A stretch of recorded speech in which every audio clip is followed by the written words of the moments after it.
Welcome, I'm Cozy. Now I'm gonna demonstrate what materials and techniques are needed for the advanced class. In the intermediate course, we sculpted the face using only woven fabric, so the seams were visible.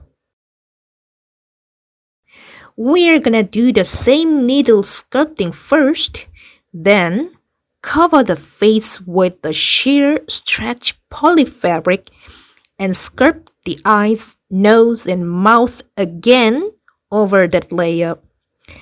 The cloth overlay technique may seem tricky at first, but it's not as difficult as it looks, so don't worry about it.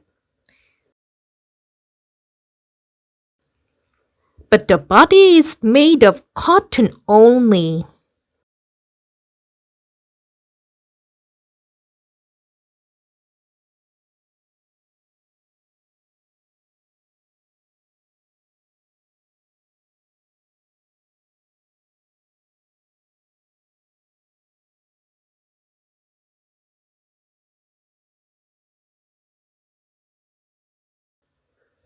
Alright, let's get started and create today's character together.